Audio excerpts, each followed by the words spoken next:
서울의 밤하늘은 짙은 잉크색으로 물들어 있었고 도시의 불빛들은 그 아래에서 마치 무수한 별들처럼 반짝였다. 하지만 국내 최고 회계법인 한영 EMP, YP 42층에 위치한 강지윤의 사무실에는 오직 모니터에서 새어나오는 차가운 백색 광만이 존재했다. 시간은 자정을 훌쩍 넘겼지만 그녀의 집중력은 조금도 흐트러지지 않았다. 책상 위에는 이미 식어버린 커피가 세 잔째 놓여 있었다. 그녀는 업계에서 숫자 사냥개라는 별명으로 불릴 만큼 집요하고 정확했다. 그녀의 손가락이 키보드 위를 빠르게 오갔다. 지금 그녀가 분석하고 있는 것은 거대 기업 태화그룹의 분기별 재무제표였다. 표면적으로는 완벽했다. 모든 숫자가 아기가 맞았고 수익률은 견고했으며 부채 비율은 안정적이었다. 하지만 지우는 이 완벽함 속에서 미묘한 불협화음을 감지했다. 그것은 마치 잘 조율된 오케스트라 속에서 아주 미세하게 빗나간 바이올린 소리 같았다. 며칠 밤낮을 꼬박 세운 끝에 그녀는 마침내 그 불협화음의 근원지를 찾아냈다. 태화그룹의 수많은 자회사 중 이름조차 생소한 몇 개의 해외 법인에서 발생한 자금 흐름이었다. 수천억 원에 달하는 자금이 복잡한 파생 상품 거래와 컨설팅 비용으로 위장되어 여러 단계를 거쳐 흔적도 없이 사라지고 있었다. 이것은 단순한 회계 실수가 아니었다. 조직적이고 치밀하게 계획된 거대한 횡령이자 분식 회계의 증거였다. 강지우는 의자 등받이에 몸을 깊숙이 기댔다. 심장이 거칠게 뛰기 시작했다. 이것은 그녀의 커리어를 통틀어 가장 큰 발견일지도 몰랐다. 하지만 동시에 태화그룹이 어떤 곳인지 잘 알기에 등골이 서늘해졌다. 정계와 재계에 막강한 영향력을 행사하는 대한민국을 움직이는 거대한 손 중 하나였다. 이 사실을 함부로 건드렸다가는 어떤 후폭풍이 닥칠지 아무도 몰랐다. 그녀는 잠시 망설였다. 이대로 덮어야 할까? 아니면 자신이 배운 원칙대로 진실을 밝혀야 할까? 그녀의 신념은 언제나 후자였다. 그녀가 이 일을 하는 이유는 단순히 돈을 버는 것이 아니라 숫자가 만들어내는 질서를 지키기 위해서였다. 그녀는 즉시 관련 데이터를 백업하고 핵심 증거들을 따로 정리하여 암호화된 파일로 만들었다. 그리고 이 사실을 보고할 유일한 사람을 떠올렸다. 그녀의 멘토이자 한영 EMP Y의 부대표인 최진우 이사였다. 최 이사는 갓 입사한 신입이었던 지윤의 날카로운 분석력을 한눈에 알아보고 그녀를 이 자리까지 이끌어준 장본인이었다. 그는 언제나 지윤에게 회계사의 칼은 숫자지만 그 칼이 향해야 할 곳은 언제나 진실과 정의여야 한다고 가르쳤다. 지윤은 그를 아버지처럼 믿고 따랐다. 다음 날 아침 이른 시간에 출근한 지윤은 최진우 이사의 사무실 문을 두드렸다. 이사님, 드릴 말씀이 있습니다. 최 이사는 언제나처럼 온화한 미소로 그녀를 맞이했다. 강 팀장, 무슨 일인데 표정이 그렇게 심각해? 태화그룹 건 때문인가? 마무리 잘 되어 가지? 그의 목소리는 신뢰감을 주었고 지윤의 긴장을 조금이나마 누그러뜨렸다. 지윤은 준비해온 자료가 담긴 USB를 그의 책상 위에 올려놓았다. 이사님, 심각한 문제를 발견했습니다. 태화그룹의 해외 자회사에서 거액의 비자금이 조성된 정황을 포착했습니다. 이건 단순한 오류가 아닙니다. 그녀는 자신이 발견한 사실들을 차분하지만 단호하게 설명하기 시작했다. 자금의 흐름, 위장된 거래 내역, 그리고 그 규모까지. 설명이 진행될수록 최진우 이사의 표정은 점점 굳어갔다. 그의 온화했던 미소는 사라지고 무겁고 날카로운 침묵이 사무실을 감쌌다. 지우는 그가 자신과 마찬가지로 이 문제의 심각성에 깊이 공감하고 있다고 생각했다. 그녀는 그가 이 거대한 부정을 바로잡기 위해 자신과 함께 싸워줄 것이라 굳게 믿었다. 이게 확실한 건가? 강 팀장. 최 이사가 마침내 입을 열었다. 그의 목소리는 평소보다 한 톤 낮아져 있었다. 네, 이사님. 모든 데이터를 교차 검증했습니다. 여기 원본 데이터와 제가 분석한 보고서입니다. 이 정도 규모의 자금 이동은 최고 경영진의 승인 없이는 불가능합니다. 지우는 자신의 분석에 한치의 의심도 없었다. 최진우는 자리에서 일어나 창밖을 내다보았다. 그의 넓은 등이 지윤에게는 마치 거대한 산처럼 느껴졌다. 그는 한참 동안 말이 없다가 천천히 돌아섰다. 그의 얼굴에는 지윤이 한 번도 본 적 없는 차가운 무표정이 자리하고 있었다. 강 팀장, 정말 대단한 걸 발견했군. 자네의 그 집요함은 역시 아무도 따라올 수가 없어. 그의 칭찬은 어쩐지 칭찬으로 들리지 않았다. 불길한 예감이 지윤의 가슴을 스쳤다. 이사님? 최 이사는 자신의 책상으로 돌아와 인터폰을 들었. 보안팀, 지금 즉시 내 사무실로 올라와. 42층 전체를 통제하게. 아무도 드나들 수 없도록. 그의 지시는 빠르고 단호했다. 지우는 어리둥절한 표정으로 그를 바라보았다. 보안팀은 왜 부르는 거지? 전화를 끄는 최진우는 지훈을 정면으로 바라보았다. 그의 눈빛은 더 이상 따뜻한 멘토의 그것이 아니었다. 차갑고 냉정한, 마치 낯선 사람을 보는 듯한 눈빛이었다. 지훈아, 넌 너무 깊이 들어왔어. 그리고 너무 많이 알아버렸지. 순간 지훈의 머릿속이 하얗게 변했다. 네, 이사님, 그게 무슨. 바로 그때 배신의 순간이 그녀를 덮쳤다. 최진우는 지훈이 건넨 USB를 자신의 손에 단단히 쥐었다. 태화그룹은 우리 법인의 가장 큰 고객이야. 아니, 고객 그 이상이지. 한영 EMF, Y의 존립이 걸려있는 곳이라고. 그런데 자네가 발견한 이게 세상에 알려지면 어떻게 될 것 같나? 그의 목소리에는 이제 노골적인 위협이 담겨 있었다. 지우는 자신도 모르게 뒷걸음질 쳤다. 이사님, 설마 이사님도 연관되어 있으신 겁니까? 그래서 저를. 그녀의 목소리가 떨려 나왔다. 믿을 수 없는 현실이었다. 자신이 가장 존경하고 신뢰했던 사람이 이 거대한 범죄의 일부라니. 아니, 어쩌면 그 중심에 있을지도 모른다는 끔찍한 생각이 들었다. 최진우는 쓴웃음을 지었다. 연관이라. 그렇게 간단한 문제가 아니야. 강 팀장, 자네는 똑똑하지만 아직 세상을 잘 몰라. 때로는 진실보다 더 중요한 게 균형이야. 자네는 그 균형을 깨뜨리려 하고 있어. 그는 자신의 책상 서랍에서 또 다른 USB 하나를 꺼내 책상 위에 던졌다. 이게 뭔지 아나? 지우는 혼란스러운 눈으로 그것을 바라보았다.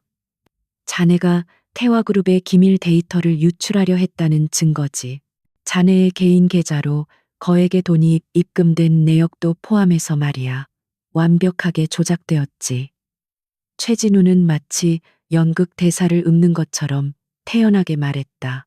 그는 처음부터 모든 것을 계획하고 있었다.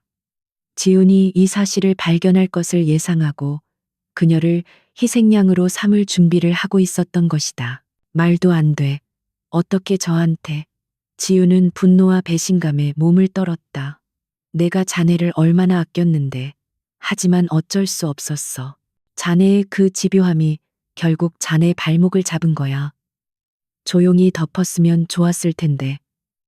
왜 굳이 이걸 나한테까지 가져와서 일을 이렇게 만들었나. 최 이사는 오히려 지훈을 탓하는 듯한 말투였다.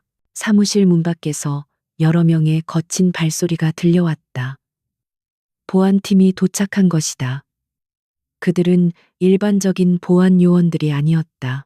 최진우가 개인적으로 관리하는 문제를 처리하는 하수인들이었다. 지우는 완전히 함정에 빠졌다는 것을 깨달았다. 그녀는 자신이 발견한 진실 때문에 파멸하게 될 위기에 처했다. 최진우가 그녀에게 모든 죄를 뒤집어 씌우고 그녀를 제거하려 하고 있었다. 강지훈 팀장, 태화그룹의 기밀 정보를 유출하고 장부를 조작하려 한 혐의로 긴급 체포한다. 최진우가 차갑게 선언했다. 문이 열리고 검은 정장을 입은 남자들이 험악한 얼굴로 사무실 안으로 들어섰다. 그들의 눈빛은 법을 집행하는 자들의 그것이 아니었다. 그저 명령을 따르는 사냥개들의 눈빛이었다. 지우는 절망감에 휩싸였다. 자신의 모든 것이 무너져 내리는 순간이었다. 경력, 명예, 그리고 진실에 대한 신념까지도. 하지만 그녀는 이대로 무너질 수 없었다. 그녀의 눈빛이 순식간에 절망에서 차가운 분노와 결의로 바뀌었다. 그녀는 이 부당한 함정에서 벗어나야만 했다. 그녀의 손이 자신도 모르게 방금 전 자신의 사무실에서 혹시 몰라 챙겨왔던 모든 원본 데이터가 담긴 또 다른 암호화된 드라이브가 들어있는 재킷 주머니로 향했다. 최진우는 그녀의 그런 변화를 눈치채지 못했다. 그는 이미 승리를 확신하고 있었다. 강 팀장, 순순히 따라오는 게 좋을 거야. 저항해봤자 자네만 힘들어질 뿐이니까.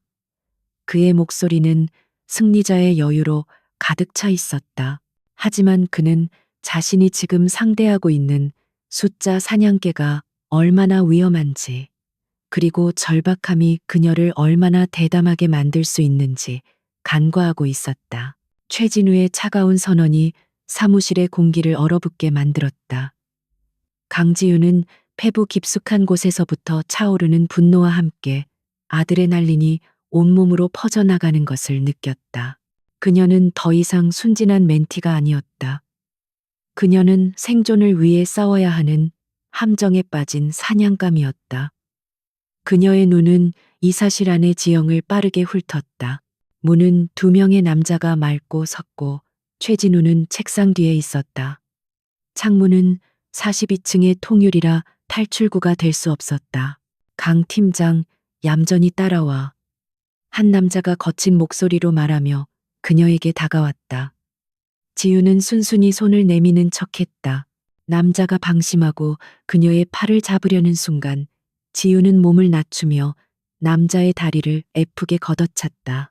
동시에 그녀는 책상 위에 있던 무거운 크리스탈 문진을 집어들어 다른 남자의 관자놀이를 향해 망설임 없이 던졌다.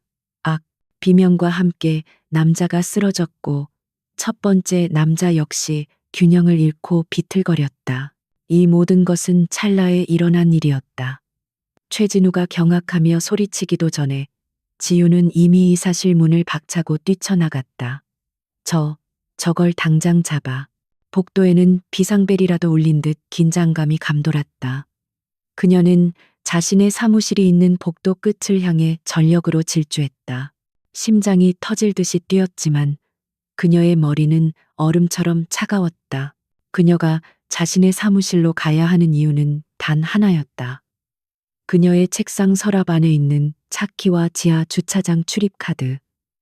그녀가 가진 유일한 탈출 수단이었다. 그녀는 자신의 사무실 문을 거의 부술듯이 열고 들어가 서랍을 거칠게 열어젖혔다. 다행히 키와 카드는 늘 있던 그 자리에 있었다. 그녀가 그것을 움켜쥐는 순간 뒤쫓아온 남자들이 사무실 입구에 닥쳤다. 거기서 강지윤, 그들은 헐떡이며 소리쳤다. 지윤에게는 도망칠 시간이 몇 초밖에 없었다.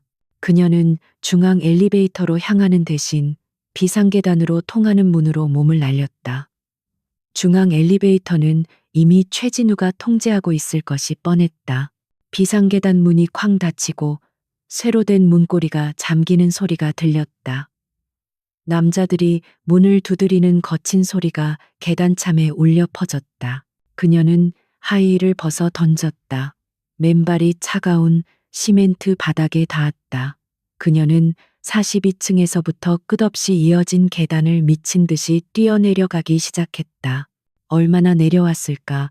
다리가 끊어질 것 같았지만 멈출 수 없었다. 그녀는 지하 4층 주차장으로 가야 했다. 하지만 그녀는 남자들이 곧바로 비상계단으로 자신을 따라오고 있으리라는 것을 알았다. 그들은 자신보다 빠를 것이다. 지우는 10층쯤 내려왔을 때 순간적인 충동적인 결정을 내렸다. 그녀는 비상계단을 계속 내려가는 대신 30층의 방화문을 거칠게 열고 다시 사무실 복도로 나왔다. 남자들은 당연히 그녀가 지하 주차장까지 쉬지 않고 달릴 것이라 예상했을 터였다. 그들의 허를 찌른 것이다. 그녀는 30층의 화물용 엘리베이터로 달려갔다. 이곳은 보안 검색이 덜하고 주로 야간 청소나 물품 운반에 사용되어 통제에서 벗어나 있을 확률이 높았다. 그녀의 도박은 성공했다. 화물용 엘리베이터의 문은 열려 있었고 지하 4층 버튼이 즉각 반응했다.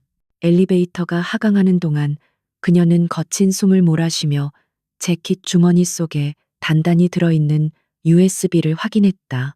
이것이 그녀의 목숨이자 최진우의 파멸을 가져올 유일한 무기였다. 그녀는 이 데이터를 단순한 백업용으로 가지고 있었지만 이제는 그것이 모든 것이 되었다. 지하 4층 주차장은 새벽의 적막감 속에서 오싹할 정도로 조용했다. 주차된 차들 사이로 형광등 불빛이 길게 그림자를 드리웠다. 지우는 자신의 검은색 세단이 주차된 B구역을 향해 몸을 낮추고 조심스럽게 움직였다. 바로 그때 비상계단 쪽에서 둔탁한 발소리가 울려 퍼졌다. 그들이 벌써 따라잡은 것이다. 혹은 처음부터 일부 병력이 주차장에 매복해 있었을지도 몰랐다. 저기 있다. 잡아. 누군가 소리쳤다. 지우는 더 이상 숨을 필요가 없었다. 그녀는 자신의 차를 향해 마지막 힘을 다해 달렸다. 그녀가 운전석 문에 거의 다다랐을 때 검은색 SUV 한 대가 헤드라이트를 번쩍이며 그녀의 앞을 가로막았다. 차에서 건장한 남자 2명이 더 내렸다. 지우는 사방이 막혔다. 하지만 바로 그 순간 그녀의 차 리모컨 키가 작동 범위 안에 들어왔다. 지우는 망설임 없이 패닉 버튼을 눌렀다. 쩌렁쩌렁한 경보음이 주차장 전체를 뒤흔들었고 붉은 비상등이 격렬하게 전멸하기 시작했다. 갑작스러운 소음과 불빛의 남자들이 잠시 주춤한 사이 지우는 그 틈을 놓치지 않고 SUV와 벽 사이의 좁은 공간을 빠져나와 자신의 차 운전석에 몸을 던졌다. 그녀는 시동을 거는 동시에 기어를 넣고 주차장 출입 카드를 단말기에 그었다. 젠장. 남자들이 욕설을 내뱉으며 차를 향해 달려들었다. 한 남자가 그녀의 차보닛 위로 몸을 던졌지만 지우는 망설임 없이 엑셀을 밟았다. 남자가 비명을 지르며 옆으로 굴러떨어졌고 타이어는 괴음을 내며 아스팔트 바닥을 긁었다. 차단기가 올라가기가 무섭게 지훈의 차는 주차장 출구를 향해 총알처럼 튀어나갔다. 램프를 돌아 올라가는 순간 백미러를 통해 검은색 SUV 2대가 자신을 바짝 뒤쫓아오는 것이 보였다. 야간에 한적했던 서울 도심은 순식간에 위험천만한 추격전의 무대가 되었다. 그녀는 어떻게든 그들을 따돌려야 했다. 지우는 핸들을 거칠게 꺾어 강변북로로 진입했다. 새벽의 도로는 텅 비어 있었지만 그 때문에 그들의 추격은 더욱 노골적이고 거셌다. SUV들은 그녀의 차를 양옆에서 압박하며 중앙 분리대 쪽으로 몰아붙이려 했다. 그녀의 작은 세단은 육중한 SUV들의 위협 앞에서 속수무책처럼 보였다. 지우는 이를 악물었다. 그녀는 회계 분석가였지 전문 드라이버가 아니었다. 하지만 그녀의 뛰어난 분석력과 빠른 판단력은 운전대 위에서도 빛을 발했다. 그녀는 상대방의 움직임을 예측하고 차선의 빈틈을 파고들며 아슬아슬하게 그들의 포위망을 벗어났다. 한강 다리를 건너 복잡한 시내로 접어들었을 때 그녀는 승산이 없다는 것을 깨달았다. 그들은 조직적으로 움직였고 곧 더 많은 지원 병력이 도착할 것이었다. 그녀는 일부러 좁고 복잡한 구시가지의 골목길로 차를 몰았다. 큰 SUV들이 따라오기 힘든 곳이었다. 하지만 그것은 동시에 스스로를 막다른 길로 몰아넣는 위험한 도박이기도 했다. 그리고 그녀의 불운은 현실이 되었다. 그녀가 급하게 꺾어 들어간 골목은 붉은 벽돌로 막힌 막다른 길이었다. 젠장. 지우는 절망적인 탄식을 내뱉었다. 그녀가 후진 기어를 넣기도 전에 뒤쫓아온 SUV 2대가 골목 입구를 완벽하게 틀어막았다. 헤드라이트 불빛이 그녀의 차를 정면으로 비추었고 눈이 부셔 아무것도 볼 수 없었다. 차에서 내린 남자들이 그림자처럼 그녀의 차를 향해 천천히 다가왔다. 모든 것이 끝난 것처럼 보였다. 그녀의 충동적인 결정은 결국 최악의 막다른 골목에서 끝나는 듯했다. 강지우는 눈부신 헤드라이트 불빛에 완전히 갇혔다. 2대의 육중한 SUV가 좁은 골목 입구를 완벽하게 틀어막았고 그들의 거친 엔진 소리는 사형 선고처럼 음산하게 울려 퍼졌다. 차에서 내린 남자들은 모두 4명. 그들은 더 이상 서두르지 않았다. 이미 도간에 든 쥐였기에 그들은 망치를 든 사냥꾼처럼 여유롭지만 위협적으로 그녀의 차를 향해 걸어왔다. 모든 것이 끝났다는 절망감이 그녀의 심장을 얼어붙게 만들었다. 강 팀장, 이제 그만 포기하시지. 더 이상 도망칠 곳은 없어. 앞장선 남자가 조롱 가득한 목소리로 말했다. 그는 손에 찼던 장갑을 천천히 조이며 운전석 창문을 톡톡 두드렸다. 순순히 문 열고 나오면 고통은 없을 거야. 우리가 필요한 건 당신이 아니라 당신이 가진 그것이니까. 그의 시선은 지윤이 필사적으로 움켜쥐고 있는 재킷 주머니를 향했다. 지윤은 숨을 몰아쉬었다. 그녀는 핸들을 부서져라 움켜쥐었다. 후진 기어를 넣어봤자 뒤는 붉은 벽돌담이었고 앞으로 나아가는 것은 자살 행위였다. 그녀의 머릿속은 수만 가지 계산으로 복잡했지만 지금 이 순간만큼은 어떤 해답도 찾을 수 없었다. 그녀는 최진우의 배신에 이은 이 절체절명의 순간에 완전히 무너져 내리고 있었다. 남자가 인내심을 잃은 듯 허리춤에서 3단봉을 꺼내들었다. 마지막 경고다. 문 열어. 그가 3단봉을 휘둘러 운전석 유리를 내려치려던 바로 그 순간이었다.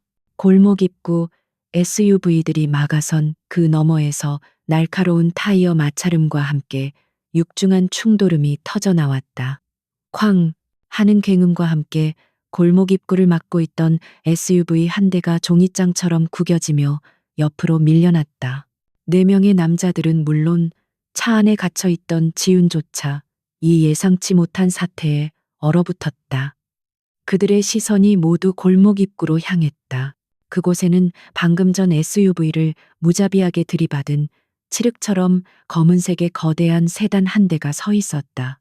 방탄 처리라도 된 듯 SUV와의 충돌에도 불구하고 세단은 스크래치 하나 없는 위용을 뽐내고 있었다.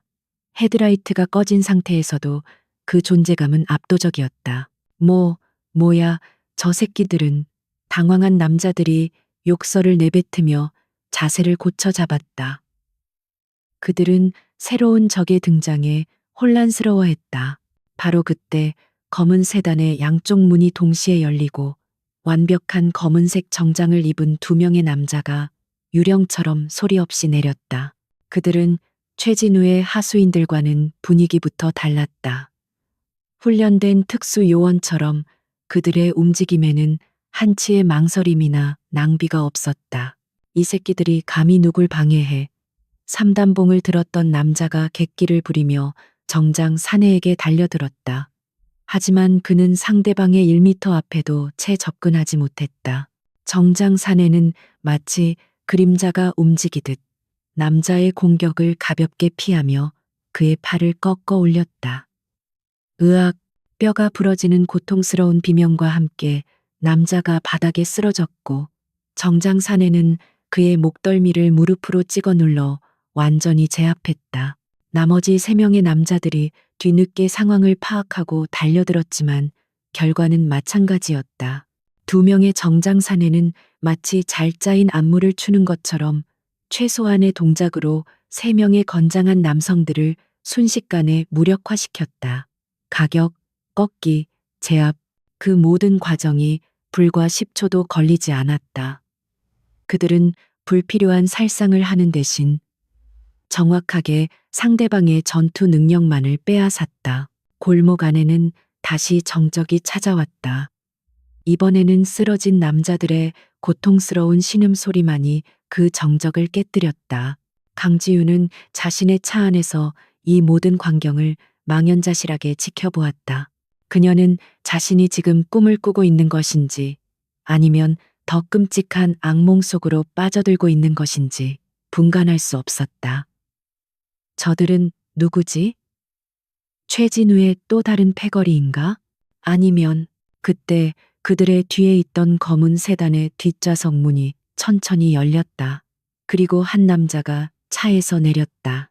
그는 앞서 나온 2명의 부하들과는 비교도 안 될 정도의 압도적인 위압감을 풍기고 있었다. 완벽하게 재단된 다크 네이비 슈트, 흐트러짐 없는 머리카락, 그리고 모든 것을 꿰뚫어 볼 듯한 차갑고 깊은 눈. 그는 이 혼란스러운 현장에 방금 도착한 것이 아니라 본래부터 이곳을 지배하고 있었던 주인처럼 보였다. 남자는 바닥에 쓰러진 최진우의 하수인들에게는 눈길조차 주지 않았다. 그는 오직 한 곳, 강지윤이 타고 있는 세단을 향해 천천히 하지만 망설임 없이 걸어왔다. 구둣발이 아스팔트 바닥에 닿는 소리가 지윤의 심장 소리처럼 크게 울렸다. 그녀는 자신도 모르게 숨을 참았다. 남자가 마침내 그녀의 차 운전석 문 앞에 멈춰섰다. 그의 얼굴은 어둠과 헤드라이트 불빛이 교차하며 명암이 졌지만 그 냉정한 표정만큼은 선명하게 보였다. 그는 지훈을 위아래로 훑어보았다. 그 시선은 공포에 질린 여성을 보는 것이 아니라 흥미로운 물건을 감정하는 듯한 무감정한 시선이었다. 지훈은 그 눈빛에 오한을 느꼈다. 이 남자는 최진우의 하수인들보다 훨씬 더 위험한 존재일지도 몰랐다. 남자는 아무 말도 하지 않았다. 대신 그가 가볍게 손짓하자 뒤에 서 있던 부하 중 한 명이 즉시 지훈의 차문으로 다가왔다. 그리고는 마치 자신의 차인 것처럼 거침없이 운전석 문을 열어젖혔다. 내리시죠. 부하의 목소리는 감정이 배제된 기계적인 톤이었다. 지훈은 망설였다. 이 차에서 내리면 어떻게 되는 거지? 이들은 누구이며 자신을 어디로 데려가려는 것인가? 누구시죠? 그녀의 목소리는 공포와 피로로 심하게 갈라져 나왔다. 그녀는 여전히 재킷 주머니 속에 USB를 필사적으로 움켜쥐고 있었다. 그것이 그녀가 가진 유일한 패였다. 그녀의 질문에 대답한 것은 부하가 아닌 문 밖에 서 있던 그 남자였다. 그는 지훈의 떨리는 눈과 그녀가 필사적으로 지키려는 주머니를 차갑게 응시하며 입을 열었다. 그의 목소리는 깊고 낮았으며 그 어떤 감정도 실려 있지 않았다. 살고 싶다면 그는 딱 3마디만 했다. 그것은 질문도 제안도 아닌 거부할 수 없는 명령이었다. 이 짧은 한마디에 지훈의 모든 저항 의지가 무너져 내렸다. 그녀는 이 남자가 자신을 죽일 수도 살릴 수도 있는 힘을 가졌다는 것을 본능적으로 깨달았다. 그녀는 최진우에게서 도망쳤지만 결국 더 거대한 힘의 소나기에 붙잡힌 것일지도 몰랐다. 하지만 그녀에게는 선택의 여지가 없었다. 이곳에 남아있으면 다시 최진우의 하수인들에게 끌려가거나 혹은 이들의 싸움에 휘말려 죽을지도 모른다. 지우는 떨리는 다리에 힘을 주며 차에서 내렸다. 맨발이 차가운 아스팔트 바닥에 닿았다. 그녀가 차에서 내리자마자 부하 중 한 명이 즉시 그녀의 팔을 잡아 부축했다. 그것은 배려라기보다는 감시와 통제에 가까운 움직임이었다. 그녀는 저항하지 않고 검은 세단을 향해 이끌려갔다. 그녀를 구해준 신비한 남자는 그녀가 세단에 타는 것을 말없이 지켜보았다. 그의 눈은 어둠 속에서도 형형하게 빛나고 있었다. 지우는 세단의 안락한 가죽 시트에 몸이 묻히는 것을 느끼며 창밖에 그 남자를 바라보았다. 그는 자신을 구해준 사람이었지만 구원자라기보다는 마치 모든 것을 계획한 포식자처럼 보였다. 남자는 부하들에게 짧게 명령했다. 처리해. 그리고 그는 자신의 차가 아닌 골목 입구에 버려져 있던 지훈의 차 쪽으로 걸어갔다. 지훈이 탄 세단의 문이 쿵 소리를 내며 묵직하게 닫혔고 외부의 모든 소음이 완벽하게 차단되었다. 차는 즉시 부드럽게 움직이기 시작했다. 그녀는 자신이 어디로 가는지도 모른 채 낯선 남자들의 차에 실려 미지의 장소로 향하고 있었다. 칠흑 같은 세단은 서울의 밤거리를 유령처럼 미끄러져 나갔다. 강지윤은 자신이 어디로 가는지 전혀 알 수 없었다. 아까의 격렬했던 추격전이 거짓말처럼 차 안은 완벽한 방음으로 외부의 소음이 전혀 들리지 않았다. 그녀는 옆자리에 앉은 무표정한 남자와 운전석의 또 다른 남자를 번갈아 보았다. 그들은 마치 잘 훈련된 기계 같았다. 그녀의 심장은 여전히 광란의 질주를 멈추지 않았지만 이 밀폐된 공간의 고요함은 오히려 비현실적인 공포감을 증폭시켰다. 그녀는 차창 밖으로 스쳐 지나가는 풍경을 통해 위치를 파악하려 했었다. 하지만 차는 이미 익숙한 도심을 벗어나 낯선 고가도로와 터널을 지나고 있었다. 그들은 그녀를 어디로 데려가는 것일까?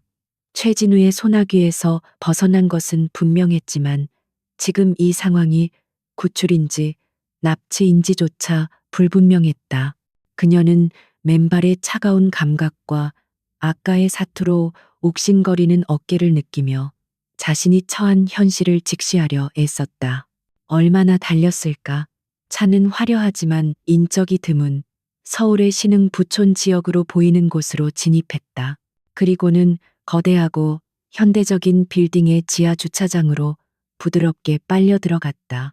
주차장은 눈부시게 밝았지만 그녀의 낡은 세단이 있던 그곳과는 달리 최고급 세단 몇 대만이 드문드문 주차되어 있을 뿐 먼지 하나 없이 깨끗했다. 이곳은 일반인의 출입이 철저히 통제되는 사적인 공간임이 분명했다. 차가 멈추자마자 옆자리의 남자가 먼저 내려 그녀의 차문을 열었다. 내리시죠. 여전히 감정 없는 목소리였다. 지우는 망설이다가 주머니 속의 USB를 다시 한번 꽉 쥐고 차에서 내렸다. 그녀가 맨발로 차가운 에폭시 바닥을 딛는 순간 남자는 이미 그녀가 가야 할 방향을 가리키고 있었다. 그들은 전용 엘리베이터로 보이는 곳으로 향했다. 엘리베이터는 지문 인식과 홍채 인식까지 거친 후에야 묵직한 문을 열었다. 안으로 들어서자 남자는 최상층 버튼이 아닌 열쇠로 작동하는 별도의 보안 버튼을 눌렀다. 엘리베이터는 소리 없이 상승하기 시작했다. 지우는 이 모든 과정이 얼마나 철저한 보안 속에서 이루어지는지 보며 자신이 발을 들인 곳이 평범한 장소가 아님을 직감했다. 띵 하는 소리와 함께 엘리베이터 문이 열리자 그녀의 눈앞에 믿을 수 없는 광경이 펼쳐졌다. 그곳은 복도가 아니라 통유리창 너머로 서울의 야경이 파노라마처럼 펼쳐지는 거대한 펜트하우스의 거실이었다. 도시의 모든 불빛이 그녀의 발 아래에서 반짝였다. 아까 그녀가 도망쳤던 42층 사무실보다 훨씬 더 높은 도시의 정점에 서 있는 듯한 공간이었다. 인테리어는 극도로 미니멀했지만 사용된 자재 하나하나가 최고급임을 드러내고 있었다. 차가운 대리석 바닥, 절제된 디자인의 가구들, 그리고 벽에 걸린 거대한 추상화까지. 이곳은 사람이 사는 집이라기보다는 완벽하게 통제되고 관리되는 요새 혹은 지휘본부처럼 느껴졌다. 그녀를 데려온 두 남자는 입구에 부동자세로 서서 더 이상 안으로 들어오지 않았다. 그때 거실 안쪽에서 한 여자가 조용히 걸어 나왔다. 단정한 유니폼 차림의 40대 중반으로 보이는 여자였다. 그녀는 지윤의 헝클어진 모습과 맨발을 보고도 조금도 놀란 기색 없이 정중하게 고개를 숙였다. 이쪽으로 오시죠. 간단한 응급처치와 갈아입을 옷이 준비되어 있습니다. 그녀의 목소리는 부드러웠지만 역시나 어떠한 감정도 담겨 있지 않았다. 지윤은 경계심을 푼 채 그녀를 따라갔다. 여자는 지윤을 넓은 욕실로 안내했다. 그곳에는 새 슬리퍼와 고급스러운 실내복, 그리고 구급상자가 가지런히 놓여 있었다. 필요한 것이 있으시면 벨을 눌러 주십시오. 여자는 그 말만 남기고 조용히 사라졌다. 지우는 잠시 망설이다가 문을 잠갔다. 그리고는 거울 앞에 섰다. 거울 속에는 공포와 분노, 피로에 절어 엉망이 된 자신이 서 있었다. 머리는 헝클어졌고 블라우스는 찢어졌으며 맨발은 먼지와 상처로 얼룩져 있었다. 며칠 전까지만 해도 업계에서 가장 유능한 회계사였던 그녀의 모습은 온데간데 없었다. 그녀는 차가운 물로 얼굴을 씻었다. 물이 뺨을 타고 흐르자 비로소 정신이 조금 드는 것 같았다. 그녀는 USB가 주머니 속에 안전하게 있는 것을 확인하고 나서야 상처를 소독하고 새 옷으로 갈아입었다. 그녀가 다시 거실로 나왔을 때 그 남자가 그곳에 있었다. 아까 골목에서와는 달리 그는 외투를 벗고 편안한 셔츠 차림이었지만 그에게서 뿜어져 나오는 압도적인 위압감은 조금도 줄어들지 않았다. 그는 거대한 통유리창 앞에 서서 마치 도시의 왕처럼 서울의 야경을 내려다보고 있었다. 지훈의 인기척을 느꼈는지 그가 천천히 돌아섰다. 조금 진정이 됐나? 그의 목소리는 여전히 낮고 차가웠다. 지훈은 주먹을 꽉 쥐었다. 공포는 여전했지만 이대로 끌려다닐 수만은 없었다. 그녀는 자신의 목소리를 가다듬고 그를 정면으로 노려보았다. 당신은 누구죠? 왜 날 구해준 겁니까? 아니, 이게 구해준 거라고 할 수나 있나요? 원하는 게 뭐죠? 그녀의 목소리는 떨렸지만 눈빛만은 흔들리지 않았다. 남자는 그녀의 당돌한 질문에 대답하는 대신 천천히 그녀에게 다가왔다. 그는 지윤의 몇 걸음 앞에서 멈춰섰다. 그의 키는 지윤보다 훨씬 컸고 그 그늘이 그녀를 완전히 덮었다. 질문이 많군. 하지만 순서가 틀렸어. 지금은 내가 질문할 차례지. 그는 지윤의 재킷 주머니를 턱짓으로 가리켰다. 최진우가 그렇게 필사적으로 쫓던 게 그거 맞나? 지우는 자신도 모르게 한 걸음 물러섰다. 이 남자도 USB를 노리고 있었다. 무슨 말인지 모르겠군요. 그녀는 시치미를 뗐다. 하지만 남자는 피식 조소에 가까운 웃음을 터뜨렸다. 강지윤, 한영, EMP, Y수석, 회계사, 업계, 최고 실력자. 하지만 연기에는 소질이 없군. 그는 그녀의 신상을 이미 완벽하게 파악하고 있었다. 바로 그때 남자의 주머니 속에서 휴대폰이 진동했다. 그는 지윤에게 잠시 양해를 구하는 신용조차 하지 않고 전화를 받았다. 말해. 그의 목소리는 아까와는 비교도 안 될 정도로 날카롭고 권위적이었다. 네, 회장님. 태화 쪽은 예상대로 움직였습니다. 최진우가 모든 걸 강지훈 회계사에게 뒤집어 씌우고 예, 데이터는 확보 직전입니다. 아닙니다. 이미 제 손에 있습니다. 지훈의 귀가 번쩍 뜨였다. 회장님? 그렇다면 이 남자는 회장이 아니란 말인가?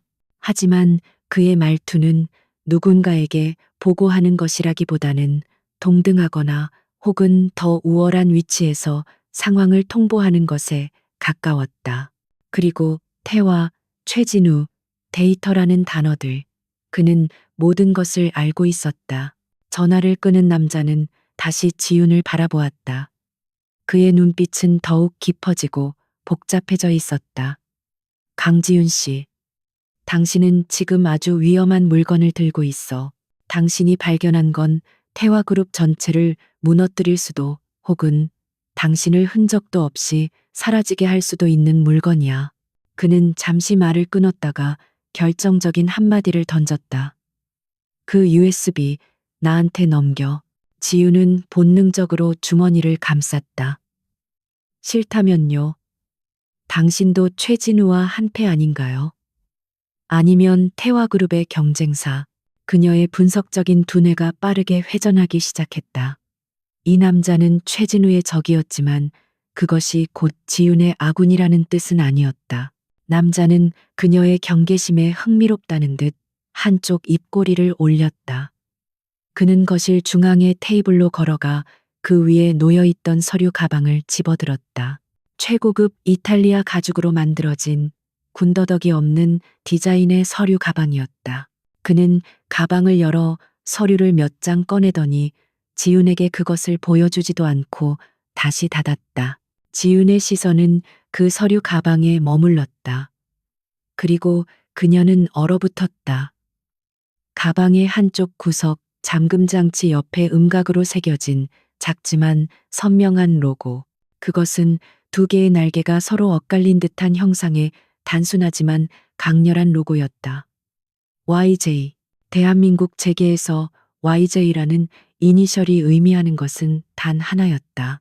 태화그룹의 유일한 라이벌이자 최근 몇 년간 가장 공격적인 행보로 태화의 자리를 위협하고 있는 거대 신흥 재벌 YJ그룹. 지훈의 머릿속에서 모든 조각이 맞춰졌다. 태화의 비자금을 쫓는 YJ, 그리고 이 남자. 그녀는 떨리는 목소리로 자신도 믿기지 않는다는 듯 중얼거렸다. 당신, 설마, YJ 그룹의. 남자는 비로소 자신의 정체를 드러낼 때가 되었다는 듯 천천히 고개를 끄덕였다. 그는 자신의 명함 대신 자신의 존재 자체로 모든 것을 증명했다. 나는 권태민입니다. 강지윤은 숨을 삼켰다. 권태민. YJ그룹의 베일에 쌓인 총수. 언론에 노출되는 것을 극도로 꺼려 사진 한 장 제대로 공개된 적이 없지만 그의 냉혹한 경영 방식과 천재적인 전략은 이미 재계의 전설이 된 남자. 그녀는 미처 몰랐다. 자신이 도망치는 과정에서 목숨을 빚진 그 남자가 대한민국 경제계의 정점에 서 있는 권력자 총수일 줄은. 그녀는 늑대를 피하려다 호랑이의 굴로 제 발로 걸어 들어온 셈이었다. 권태민. 그 이름이 강지윤의 귓가에 맴돌며 펜트하우스의 공기마저 무겁게 짓눌렀다. 대한민국 재계에 보이지 않는 손. YJ그룹의 총수. 그녀는 자신이 지금 얼마나 거대한 폭풍의 눈 한가운데에 서 있는지 실감했다. 최진우라는 한 명의 부패한 임원을 상대하는 것과는 차원이 다른 문제였다. 이것은 태화와 YJ라는 두 거대 제국 사이의 전쟁이었고 그녀는 그 전쟁의 가장 중요한 전리품 혹은 핵폭탄이 되어버렸다. 권태민은 그녀의 경악과 혼란을 즐기기라도 하는 듯 혹은 그저 무관심한 듯 잠시 그녀가 스스로 생각할 시간을 주었다. 그는 다시 통유리창 쪽으로 걸어가 칠흑 같은 도시를 내려다보았다. 태화그룹. 겉은 화려하지만 속은 썩어 문드러지고 있지.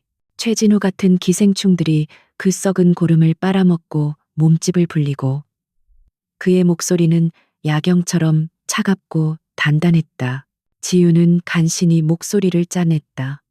YJ그룹이 태화를 노리고 있다는 건 알고 있었어요. 하지만 이건 단순한 경쟁이 아니군요. 당신들은 최진우의 비리를 알고 있었던 건가요? 그녀의 분석가적인 본능이 공포를 억누르고 고개를 들기 시작했다. 이 남자는 우연히 자신을 구한 것이 아니었다. 모든 것이 계획된 것이었다. 권태민이 천천히 돌아섰다. 그의 눈빛은 맹수처럼 날카롭게 지훈을 꿰뚫었다. 우리는 최진우가 태화의 비자금을 관리하는 금고직이라는 것, 그리고 그 자금의 일부가 시장을 교란시키고 YJ의 사업을 방해하는 데 쓰이고 있다는 것을 의심하고 있었다. 그는 말을 이었다. 우리는 오랫동안 그 꼬리를 밟았지만 최진우는 뱀처럼 교활해서 결정적인 증거를 남기지 않았지. 늘 한 발짝 뒤에서 그림자만 밟는 기분이었어. 그는 테이블 위에 놓인 태블릿을 들어 화면을 켜서 지윤에게 돌렸다. 화면에는 그녀의 사진이 띄워져 있었다. 한영 EMPVY의 사원 정보란에 있는 증명 사진이었다. 그리고 당신 강지윤 태화의 이번 분기 감사를 맡은 책임 회계사.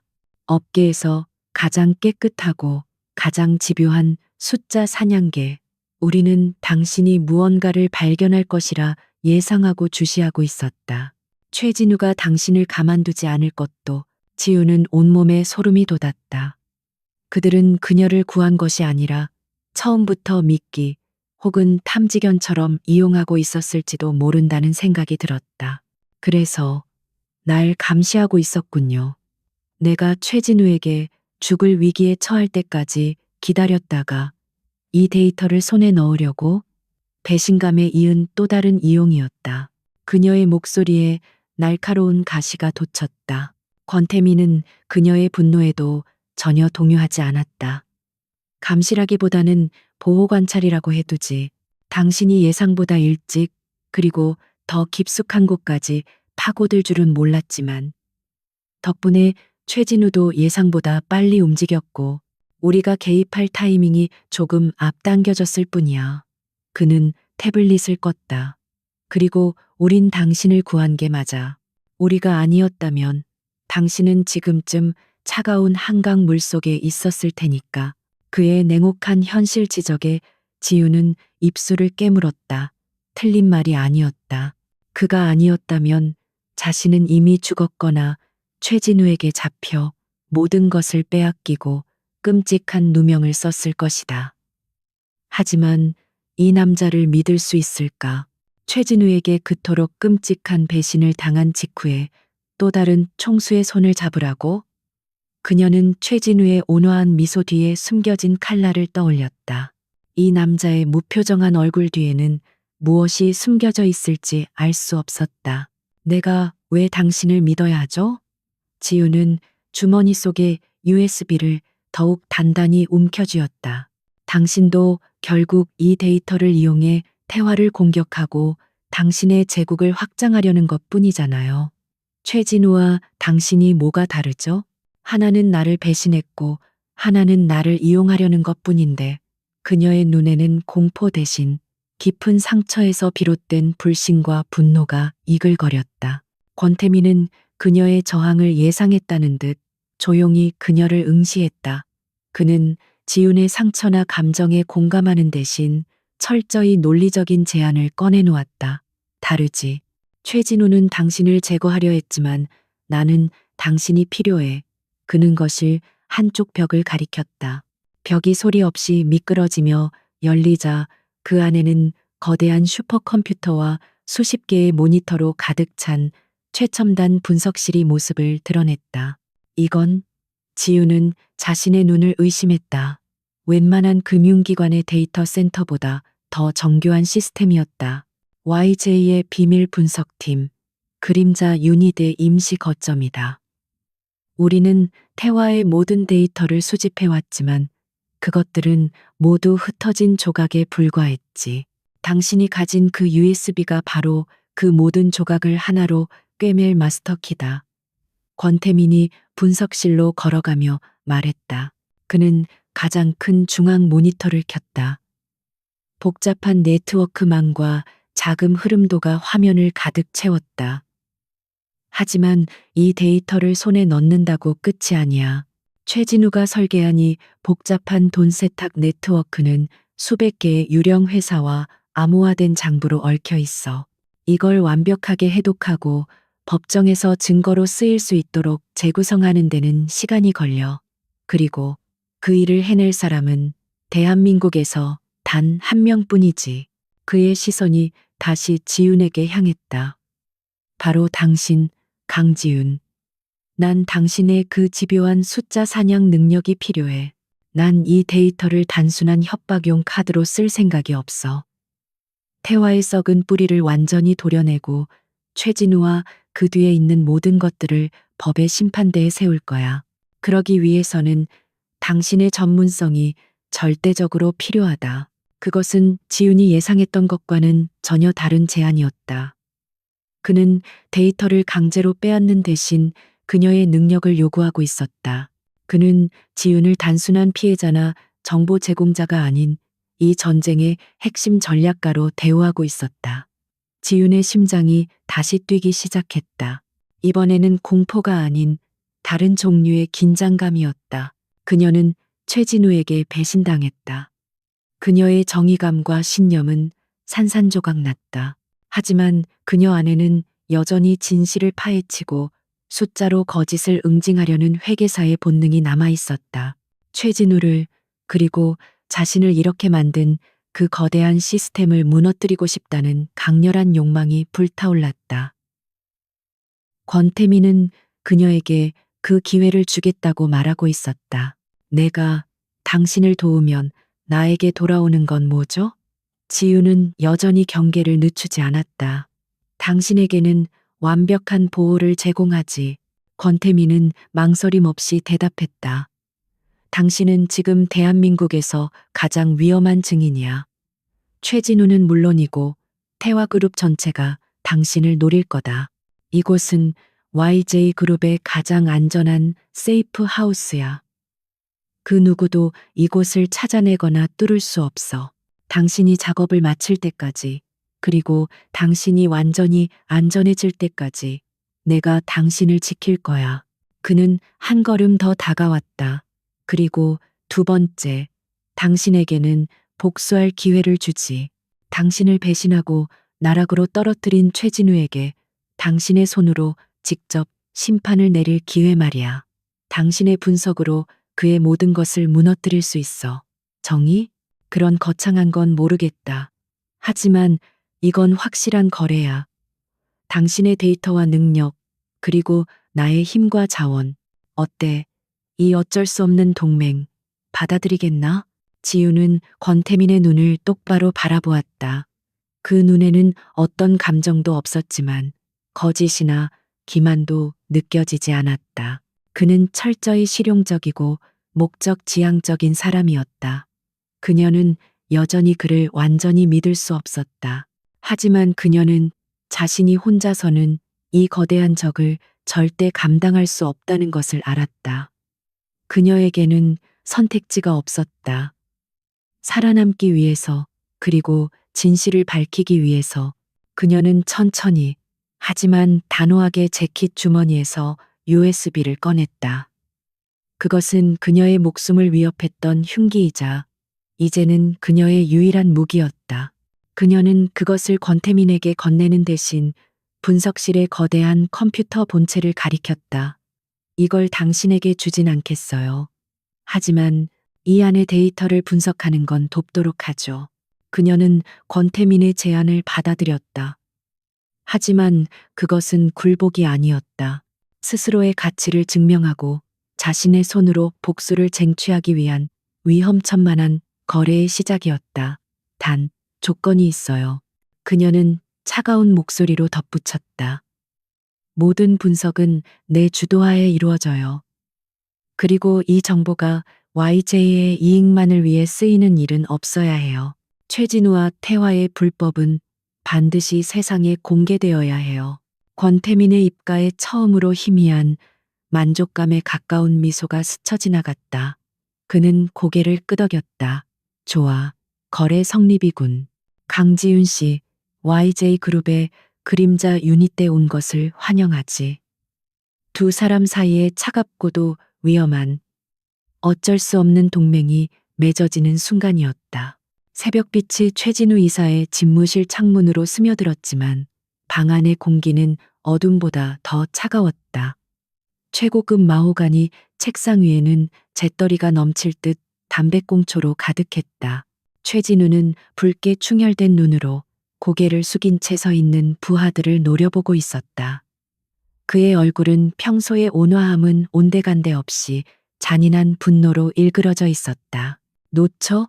그 계집 하나를 이 좁은 서울 바닥에서 놓쳤단 말인가. 그의 목소리는 으르렁거리는 짐승의 소리 같았다. 바닥에 널브러진 부하들의 몰골은 처참했다. 그들은 감히 변명조차 꺼내지 못했다. 죄송합니다, 이사님.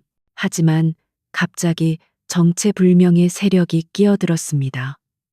그들은 보통 내기들이 아니었습니다. 한 남자가 간신히 변명을 쥐어짰지만 돌아오는 것은 서늘한 살기뿐이었다. 변명은 집어치워 최진우가 육중한 크리스탈 잿더리를 벽에 집어 던졌다. 쨍 하는 파열음과 함께 유리가 산산조각 났다. 정체불명? 이 바닥에 정체불명은 없어. 누구 짓인지 알아냈나? 그는 숨을 헐떡이며 물었다. 놈들의 정체를 모른다면 이 모든 실패는 그냥 무능의 극치일 뿐이었고 자신은 더 큰 위험에 빠지게 될 터였다. 부하 중 하나가 떨리는 목소리로 겨우 입을 열었다. 차량 번호를 조회했습니다. 대포차였지만 마지막 등록지를 추적한 결과 YJ그룹의 위장법인 소유였습니다. 그 말이 떨어지는 순간 사무실의 공기가 10도쯤 더 내려가는 것 같았다. 최진우의 얼굴에서 분노가 사라지고 얼음처럼 차가운 사리가 그 자리를 대신했다. 권태민. 최진우의 입에서 그 이름이 뱀이 씩씩거리는 소리처럼 새어나왔다. YJ그룹. 그리고 그 정점에 있는 유령 같은 총수. 그는 강지윤이 그저 도망친 것이 아니라 적의 심장부, 가장 안전한 곳으로 배달되었다는 것을 깨달았다. 강지윤이 가진 데이터가 이제 권태민의 손에 들어갔다는 의미였다. 이것은 최악의 시나리오였다. 최진우는 더 이상 시간을 지체할 수 없었다. 그는 즉시 자신의 서재에 있는 비밀 전화기를 들었다. 이 전화기는 대한민국 검찰과 경찰의 최고위층과 직통으로 연결되는 그의 권력 네트워크 그 자체였다. 나 최진우요. 지금 당장 처리해야 할 일이 생겼소. 그의 목소리는 다시 냉정을 되찾았지만 그 냉정함 속에는 칼날 같은 살기가 서려 있었다. 그는 망설임 없이 명령했다. 한영 EMP, Y의 강지훈 팀장, 태화그룹의 핵심 기밀 데이터를 절도 현재 YJ그룹에 넘기려 하고 있소. 산업 스파이 혐의로 즉각 긴급 체포 영장을 발부하고 전국에 수배령을 내려 모든 언론에 이 여자의 얼굴과 혐의를 대대적으로 보도하게. 진실 따위는 중요하지 않았다. 사실은 그가 만드는 것이었다. 그의 지시는 즉각적이고 치명적인 효과를 발휘했다. 몇 시간 만에 강지윤은 대한민국에서 가장 유명한 산업 스파이가 되었다. 그녀의 모든 것이 동결되었다. 그녀의 아파트, 모든 은행 계좌, 신용카드는 물론 부모님의 집까지 압수수색이 들어갔다. 그는 강지윤이 대한민국 땅에서 합법적으로 숨 쉴 수 있는 모든 공간을 빼앗았다. 권태민이 그녀를 보호한다 해도 그녀는 이제 YJ그룹의 비호 아래 숨어 있는 범죄자일 뿐이었다. 이것은 권태민에게 보내는 첫 번째 경고였다.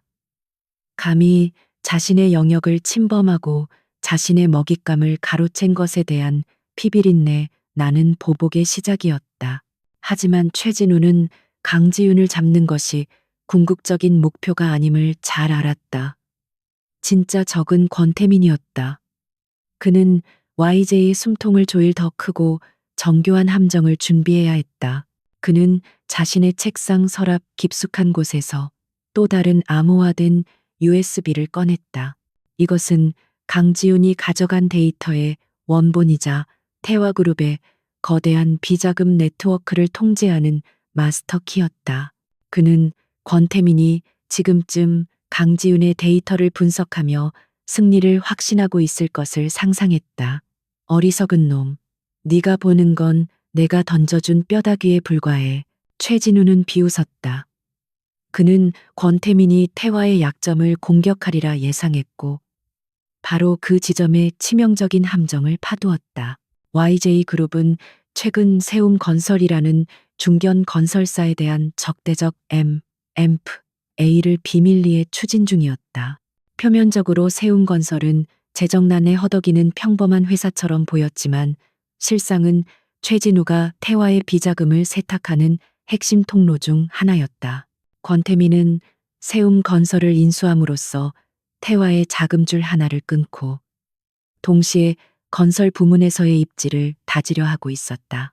최진우는 권태민이 이 사실을 어느 정도 눈치채고 접근했다고 확신했다. 그래서 그는 일부러 세움건설의 방어선을 약하게 만들었다. YJ가 주식을 매집하는 것을 묵인했고 심지어 내부 정보를 흘려 그들의 인수를 부추겼다. 모든 것이 YJ의 뜻대로 순조롭게 진행되는 것처럼 보였다. 권태민은 자신이 승리하고 있다고 믿을 터였다. 하지만 최진우는 이미 세움건설의 가장 가치 있는 자산들, 즉 황금알을 낳는 거위들을 모두 해외 유령 회사로 빼돌린 뒤였다. YJ가 막대한 자금을 쏟아부어 인수하게 될 회사는 모든 알맹이가 빠져나간 텅 빈 껍데기일 뿐이었다.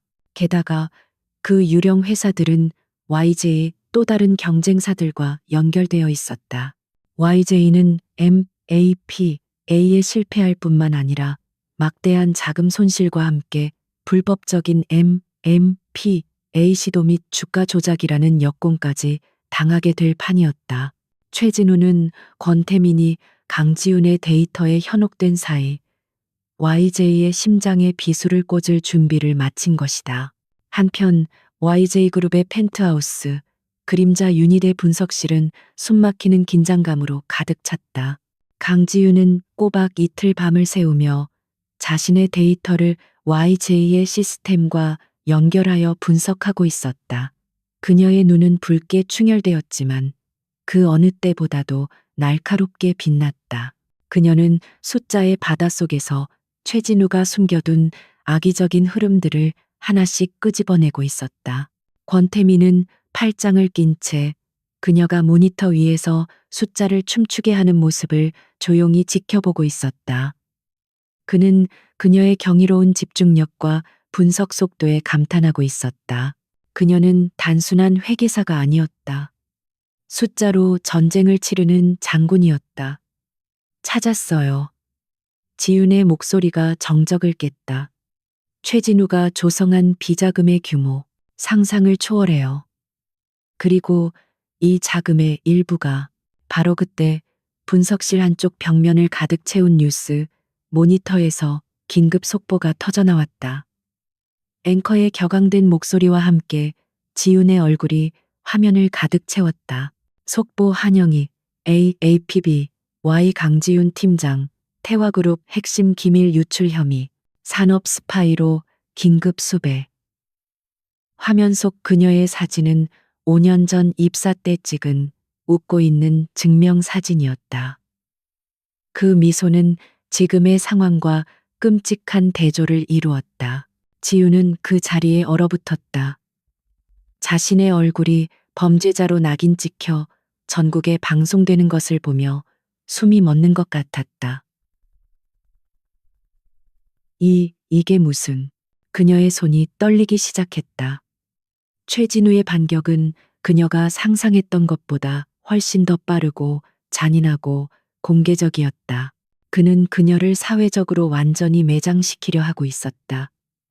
그녀의 가족까지 위험해질 수 있었다. 권태민은 예상했다는 듯 표정 변화 없이 리모컨으로 다른 채널을 돌렸다. 이번에는 경제 채널이었다.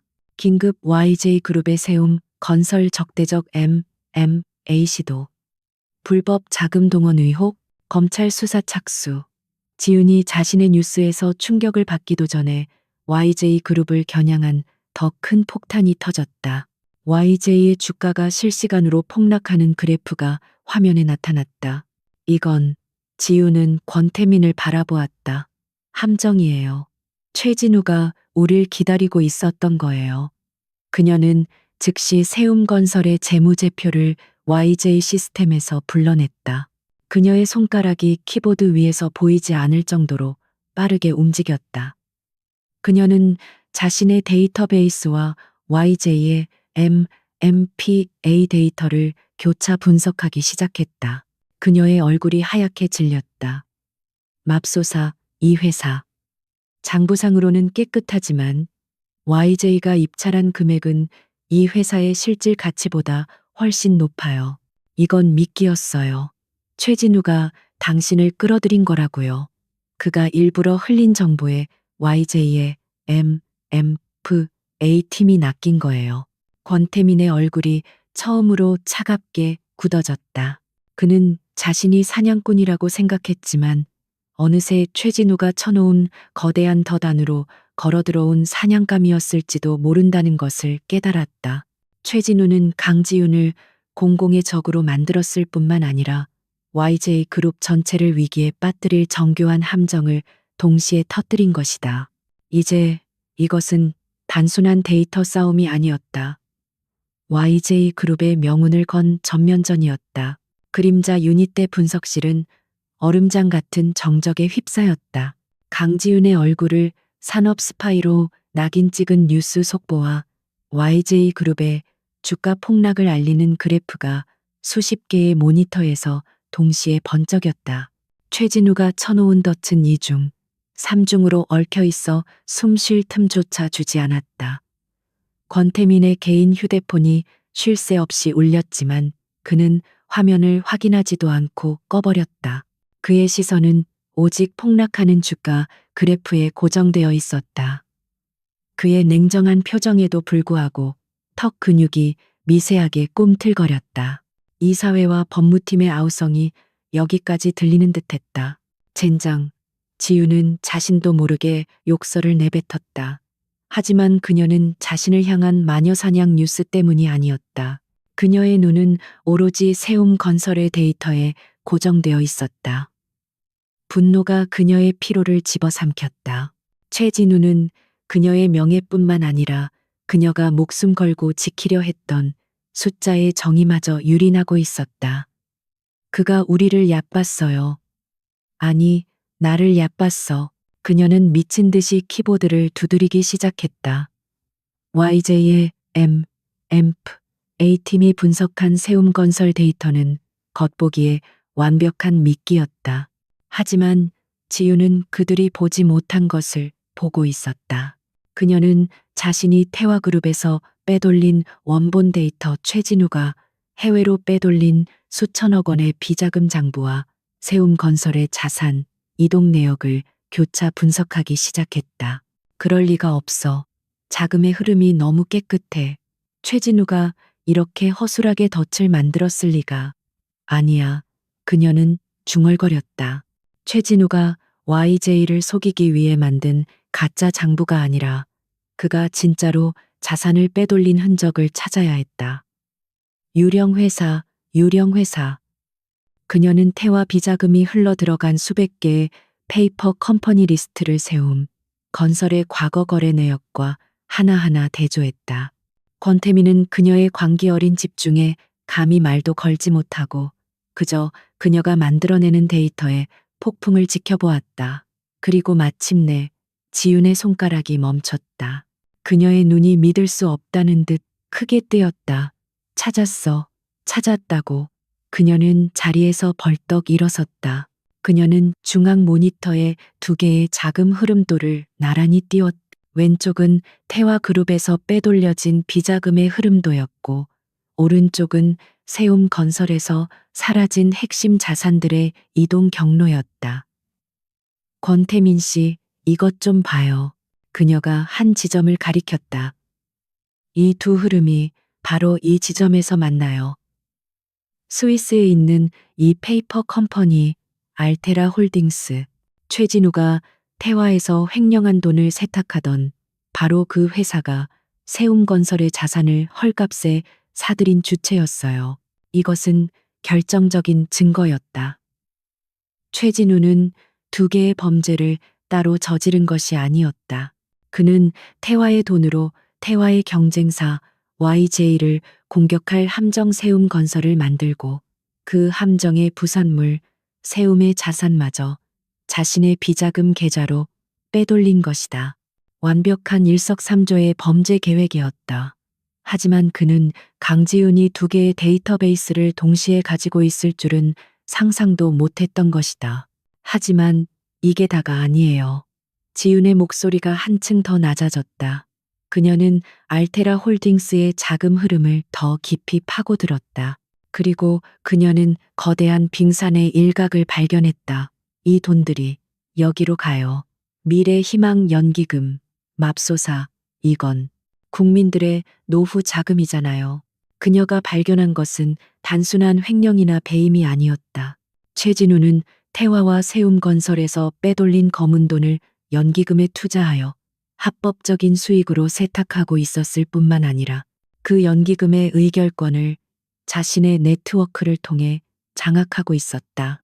그는 수천 명, 수만 명의 은퇴 자금을 인질로 삼아 대한민국 재계 전체를 뒤흔들 괴물을 키우고 있었던 것이다.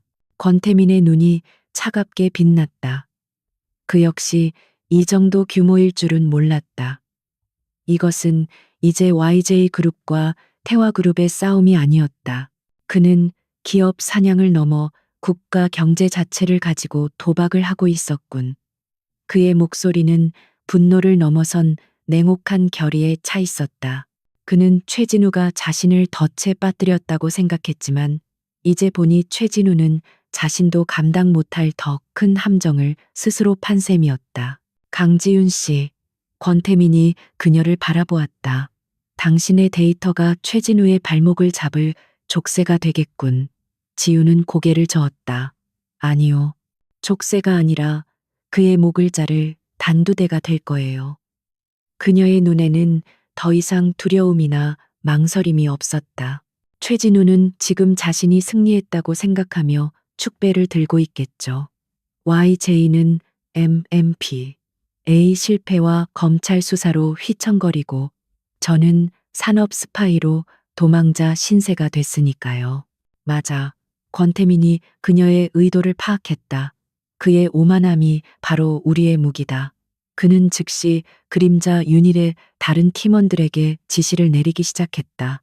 지금부터 YJ는 최진우의 공격에 속수무책으로 당하는 피해자를 연기한다.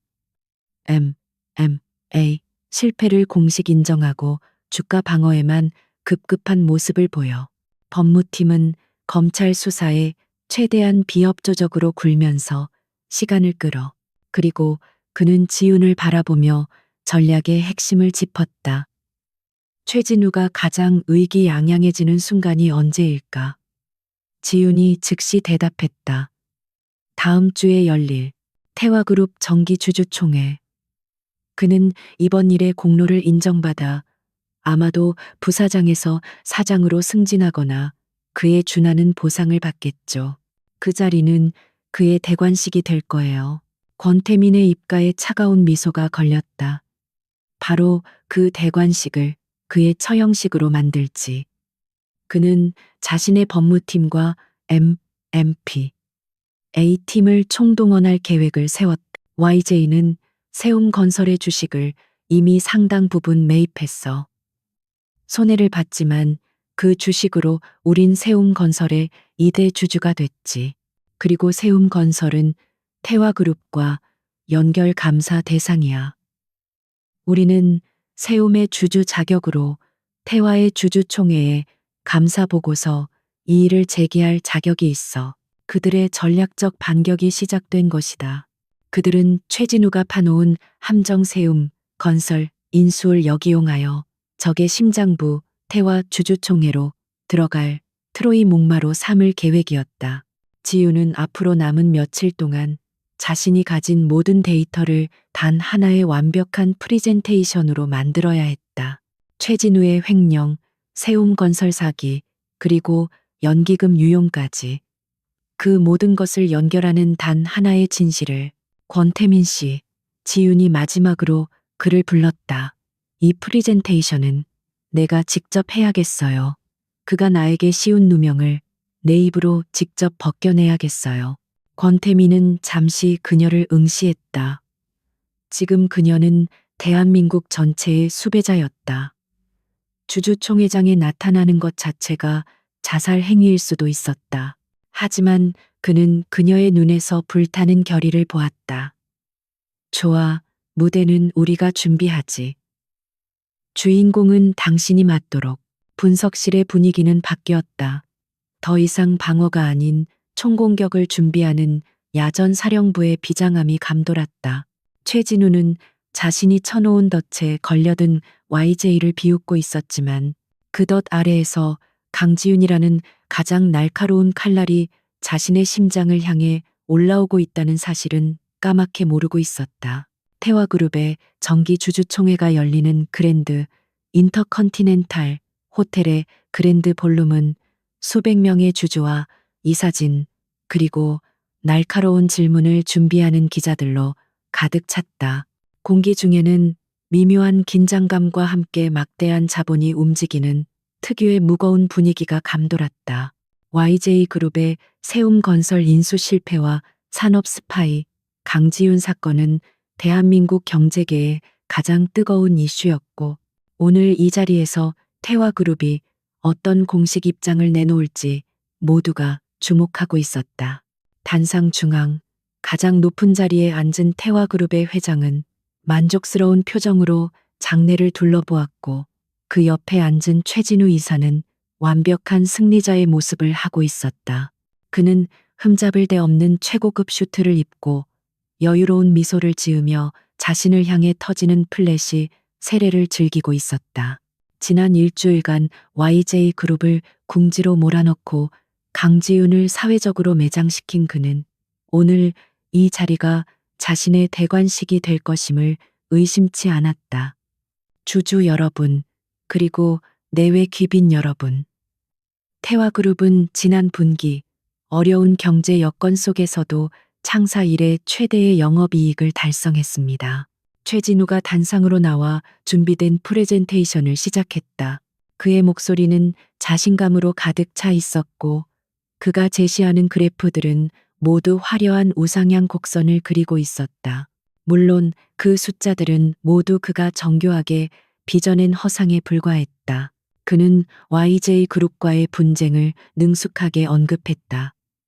안타깝게도 최근 경쟁사의 무분별하고 비도덕적인 M&A 시도가 있었습니다. 심지어 내부 직원을 매수하여 당사의 핵심 기밀을 탈취하려는 산업 스파이 행위까지 자행되었습니다. 장내가 술렁였다. 하지만 태화그룹은 신속하고 단호한 대처로 이러한 위협을 성공적으로 막아냈습니다. 비록 세움건설 건으로 인해 일부 손실이 발생한 것처럼 보일 수 있으나 이는 당사의 건전성을 지키기 위한 전략적 판단이었음을 밝힙니다. 박수가 터져나왔다. 그는 YJ를 비도덕적인 약탈자로 자신은 회사를 지켜낸 영웅으로 완벽하게 포장했다. 그는 강지윤을 배신자로 낙인 찍으며 이미 법의 심판을 기다리는 범죄자일 뿐이라고 일축했다. 모든 것이 그의 시나리오대로 흘러가고 있었다.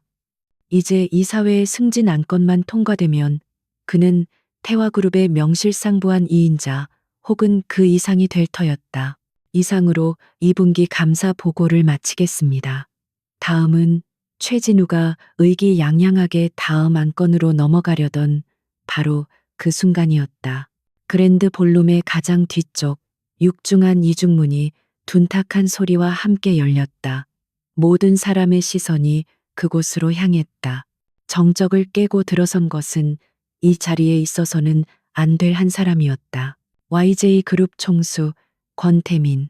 그는 마치 어둠을 형상화한 듯한 검은 슈트를 입고 양옆에 자신의 그림자 유닛 요원들을 대동한 채 당당하게 볼룸 안으로 걸어 들어왔다.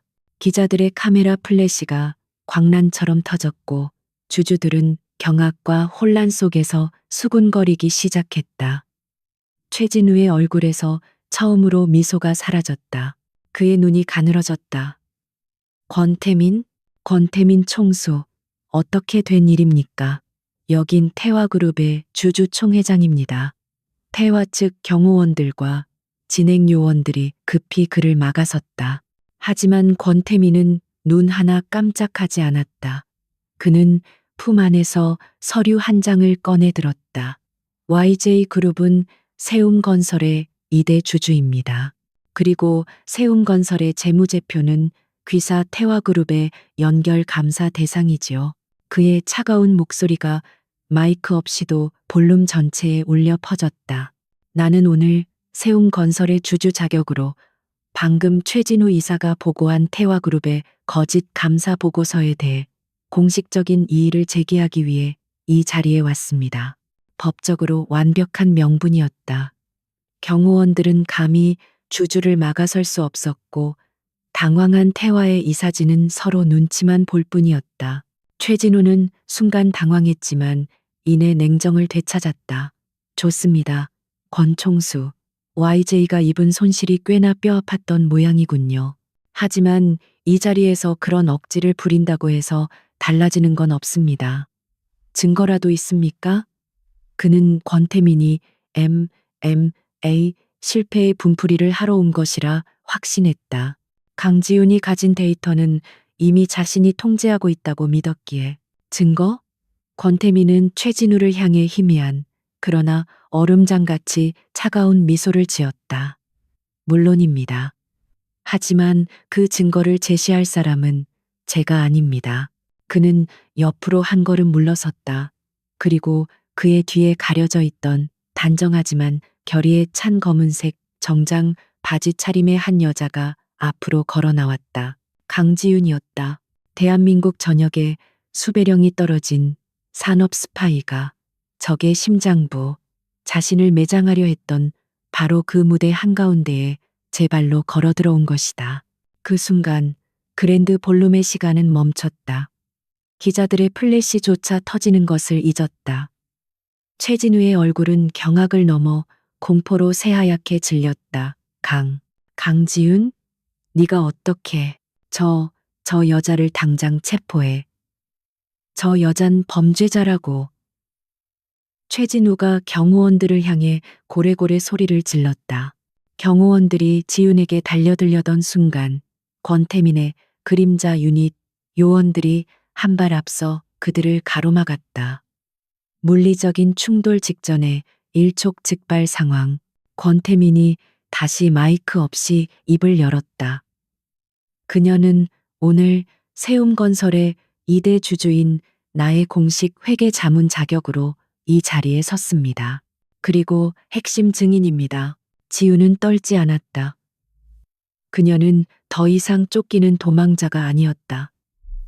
그녀는 복수를 위해 돌아온 사냥개였다. 그녀는 천천히 단상을 향해 걸어갔다. 그녀가 지나가는 길목마다 사람들이 홍해처럼 갈라졌다. 그녀는 최진우가 서 있던 연단, 그의 프레젠테이션이 띄워져 있던 바로 그 자리에 섰다. 그녀는 주머니에서 자신의 USB를 꺼내 노트북에 연결했다. 안녕하십니까? 한영 EMFY의 강지훈 회계사입니다. 그녀의 맑고 단호한 목소리가 마이크를 타고 울려 퍼졌다. 지난 일주일간 저는 최진우 이사의 주장대로 기밀을 유출한 산업 스파이였습니다. 오늘 저는 제가 유출했다는 그 기밀이 과연 무엇이었는지 여러분 모두에게 공개하고자 합니다.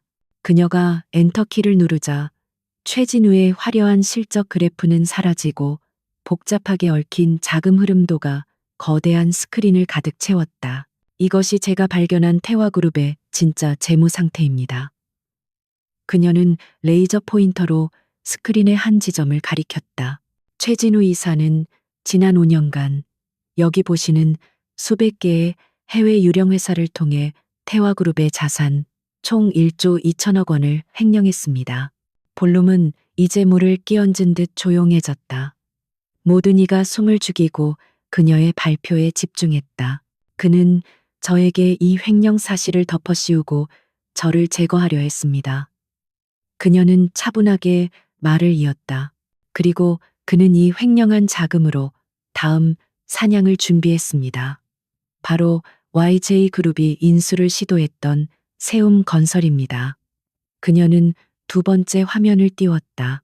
YJ가 미끼를 물도록 유도된 과정, 그리고 세움건설의 알짜 자산이 알테라 홀딩스라는 스위스 페이퍼 컴퍼니로 헐값에 넘어가는 과정이 적나라하게 드러났다.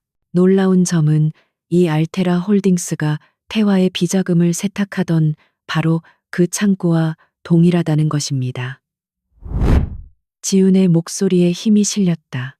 최진우 이사는 YJ그룹이라는 경쟁사를 함정에 빠뜨리는 동시에 그 과정에서 발생한 세움건설의 자산까지 자신의 비자금 계좌로 빼돌린 것입니다. 완벽한 이중 사기극이었죠. 거짓말, 저건 다 조작된 거야. 최진우가 발악하듯 소리쳤지만 아무도 그에게 주목하지 않았다. 지우는 이제 마지막, 가장 치명적인 증거를 꺼내들었다. 하지만 여러분, 최진우 이사의 탐욕은 여기서 그치지 않았습니다. 그는 이 막대한 검은 돈을 감히 우리의 미래희망 연기금에까지 손을 댔습니다. 스크린에는 연기금의 투자 내역서가 떴다. 최진우의 유령 회사들이 연기금의 주요 투자자로 등록되어 있었고, 그는 그 지분을 바탕으로 연기금의 의결권까지 장악하려 하고 있었다. 그는 은퇴한 노인들의 피 같은 돈을 자신의 범죄 자금 세탁소로, 그리고 재계 전체를 장악하기 위한 무기로 사용하고 있었습니다. 그제야 볼륨은 폭발했다. 주주들의 고함 소리, 기자들의 질문 세례가 뒤엉켰다. 이게 사실입니까? 최진우, 해명해. 태화그룹, 국민을 기만했다. 최진우는 완전히 넋이 나간 사람처럼 조작이야. 전부 조작이야 라는 말만 되풀이하고 있었다. 조작이라고 하셨습니까? 지훈이 그를 차갑게 돌아보았다. 그렇다면 이것도 조작인지 보시죠. 그녀는 마지막 파일을 클릭했다. 스크린에는 그날 밤 최진우의 이사실 CCTV 영상이 재생되기 시작했다. 비록 소리는 없었지만 최진우가 부하들을 시켜 자신을 위협하는 장면, 그리고 자신이 도망친 후 최진우가 자신의 책상에서 USB, 그가 가짜라고 믿었던 를 꺼내 금고에 넣는 장면까지 완벽하게 담겨 있었다. 지우는 마이크를 잡고 최진우를 똑바로 응시했다. 당신은 나를 얕봤어요. 최 이사. 내가 데이터 하나만 백업해 뒀을 거라고 생각했죠. 당신이 파멸시킨 건 내 명예가 아니라 당신 자신이었어요. 그녀는 스크린을 가리켰다. 제가 가진 모든 원본 데이터는 방금 이 자리에 계신 모든 언론사와 금융감독원에 동시에 전송되었습니다. 심판은 이제부터 시작입니다. 바로 그때 그랜드 볼룸의 문이 다시 한번, 이번에는 훨씬 더 요란하게 열렸다. 권태민의 요원들이나 태화의 경호원들이 아니었다. 검찰 수사관들이었다. 권태민이 미리 손을 써둔 최진우의 네트워크에 오염되지 않은 특수수사팀이었다. 최진우 씨, 특정 경제범죄가 중처벌법상 횡령 및 배임, 자본시장법 위반 혐의로 긴급 체포합니다. 수사관들이 단상으로 쇄도했. 최진우는 다리가 풀린 듯 그 자리에 주저앉았다. 그의 화려했던 대관식은 그가 가장 경멸했던 부하 직원의 손에 의해 가장 굴욕적인 처형식으로 변해버렸다. 강지훈이 띄운 마지막 화면, 즉 최진우가 금고에 USB를 넣는 CCTV 영상은 그에 관해 밝히는 마지막 못이었다. 그랜드 볼룸은 얼어붙은 침묵에서 순식간에 혼돈의 아수라장으로 변했다. 수백 대의 카메라 플래시가 폭죽처럼 터지며 그랜드 볼룸의 화려한 샹들리에 불빛을 무색하게 만들었다. 기자들은 무대 앞으로 쇄도했고 주주들은 망연자실한 표정으로 혹은 분노의 차고성을 질렀다. 이게 다 사실입니까? 국민연금까지. 태화그룹 당장 해명해 최진우를 구속하라. 분노한 주주들의 외침과 기자들의 날카로운 질문이 뒤섞여 웅웅거렸다. 그 모든 혼돈의 중심에서 최진우는 수사관들에게 양팔이 붙들린 채 멍하니 허공을 응시하고 있었다. 그의 완벽하게 빗어넘긴 머리카락은 이미 땀과 굴욕감으로 헝클어져 있었다. 아니야, 이건 함정이다. 권태민, 내 놈이 짠 각본이겠지. 그는 마지막 발악처럼 권태민을 향해 소리쳤다. 하지만 그의 목소리는 수사관의 단호한 경고에 묻혀버렸다. 최진우 씨 묵비권을 행사할 수 있으며 변호인을 선임할 권리가 있습니다. 지금부터 당신을 특정 경제범죄가 중처벌법 위반 혐의로 긴급 체포합니다. 차가운 쇠붙이 소리와 함께 그의 손목에 수갑이 채워졌다. 그 순간 지난 수십 년간 그가 쌓아 올린 모든 것, 권력, 명예, 부, 그리고 오만함, 이 산산조각 나며 무너져 내렸다. 그는 더 이상 대한민국 재계를 주무르던 거물이 아니었다. 그는 그저 쇠고랑을 찬 초라한 범죄자일 뿐이었다. 태화그룹의 다른 이사들은 마치 전염병 환자를 보듯 그에게서 시선을 피했다. 일부는 자신들에게 불똥이 튈까 두려워 안절부절 못했고, 일부는 이미 자신의 변호사에게 전화를 걸기 시작했다. 수사관들이 최진우를 끌고 본룸을 빠져나가는 과정은 그에게 가해진 가장 굴욕적인 공개 처형이었다. 그는 수백 대의 카메라 앞에서 한때 자신의 발 아래에 있다고 믿었던 사람들의 경멸 어린 시선을 받으며 끌려나갔다. 그가 완전히 시야에서 사라지자 모든 시선은 자연스럽게 단상 위에 선 두 사람, 강지윤과 권태민에게로 향했다. 강지윤은 모든 힘이 빠져나간 듯 살짝 비틀거렸다. 아드레날린이 빠져나가자 며칠 밤낮을 세운 극도의 피로와 긴장감이 한꺼번에 몰려왔다. 권태민이 반사적으로 그녀의 팔을 잡아 부축했다. 그 미세한 움직임은 기자들의 카메라에 빠짐없이 포착되었다. 강지윤 씨, 권태민 총수.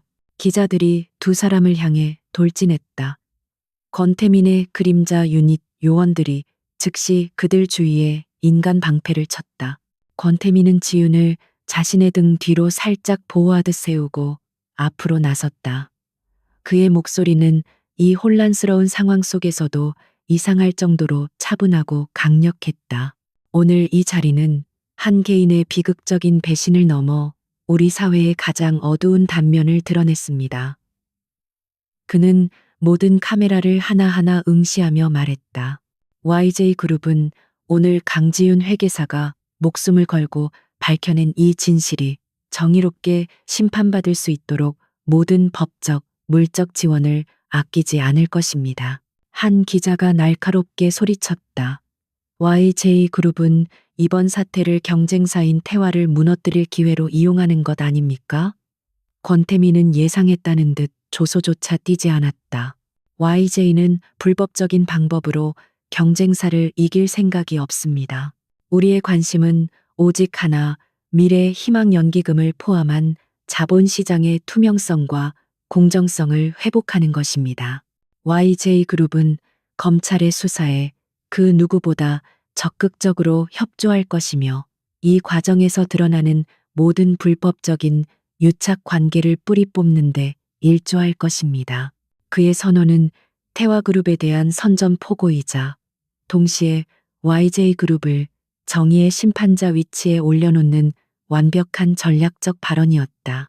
그는 지윤을 데리고 요원들의 호의 속에서 재빨리 본룸을 빠져나갔다. 지윤은 자신이 걸어온 길을 뒤돌아보았다. 화려했던 주주총회장은 이제 거대한 폭탄을 맞은 듯 혼돈과 공포, 그리고 수많은 의혹만이 남은 폐허가 되어 있었다. 그날 오후 대한민국은 발칵 뒤집혔다. 태화게이트로 명명된 이 사건은 모든 뉴스의 헤드라인을 장식했다. 강지윤이 제시한 데이터는 너무나도 구체적이고 치명적이어서 검찰은 즉시 태화그룹 본사와 한영 EMP, Y, 그리고 미래희망연기금 본부까지 동시에 압수수색에 들어갔다. 최진우의 개인 금고에서는 그가 숨겨두었던 수많은 차명 계좌와 정관계 로비 리스트까지 발견되었다. 최진우의 오만했던 제국은 모래성처럼 무너져 내렸다. 그와 연결되어 있던 정계의 거물들, 금융감독기관의 고위 관료들, 심지어 태화그룹의 회장 일가까지 줄줄이 소환 조사를 받았다. 강지윤의 데이터는 그들의 모든 범죄 행각을 연결하는 로드맵이 되었다. 그녀가 산업 스파이라는 누명은 그날부로 벗겨졌고 그녀는 대한민국에서 가장 용감한 내부 고발자이자 영웅이 되었다. 태화그룹의 주가는 역사상 유례없는 폭락을 거듭했다. 수십 년간 쌓아 올린 신뢰는 단 하루 만에 먼지가 되었다. 그룹은 사실상 경영 불능 상태에 빠졌다. 권태민은 이 기회를 놓치지 않았다. 그는 밖으로는 검찰 수사에 적극 협조하며 클린 기업 이미지를 구축하는 동시에 안으로는 YJ그룹의 힘을 더욱 공고히 했다. 그는 태화그룹의 붕괴가 국가 경제 전체의 위기로 번지는 것을 막는다는 명분 아래 정부와 채권단을 설득했다. 그는 태화의 핵심 계열사 중 일부 건실하지만 최진우의 비자금 문제로 휘청거리는 회사들의 경영 정상화를 돕겠다고 나섰다. 이것은 표면적으로는 백기사의 역할이었지만 실질적으로는 YJ가 태화의 핵심 자산을 합법적으로 흡수하고 자신의 영향력을 재계 전체로 확대하는 결정적인 한 수였다. 강지우는 YJ의 세이프 하우스가 아닌 검찰이 제공한 안가, 안차로 거처를 옮겼다. 그녀는 이제 도망자가 아니라 국가가 보호하는 핵심 증인이었다. 그녀는 매일같이 이어지는 조사에 성실히 임하며 자신이 아는 모든 것을 쏟아냈다. 그녀는 자신의 손으로 한때 자신이 몸담았던 거대한 조직과 아버지처럼 따랐던 멘토를 심판대에 세웠다. 밤이 되어 안가의 방에 홀로 남았을 때 그녀는 창밖의 어두운 도시를 내려다보았다. 승리감보다는 깊은 피로감과 상실감이 그녀를 덮쳤다. 정의는 실현되었지만 그 과정에서 너무나 많은 상처가 남았다. 최진우의 배신, 목숨을 건 도주, 그리고 권태민과의 아슬아슬했던 동맹까지. 그녀의 삶은 다시는 예전으로 돌아갈 수 없었다. 며칠 후 뉴스를 통해 최진우의 첫 재판 소식이 전해졌다. 구치소에서 법정으로 향하는 그의 모습은 그랜드 볼룸에서 끌려나가던 때보다 훨씬 더 초췌하고 망가져 있었다. 한때 대한민국을 호령하던 그의 오만함은 온데간데 없었다.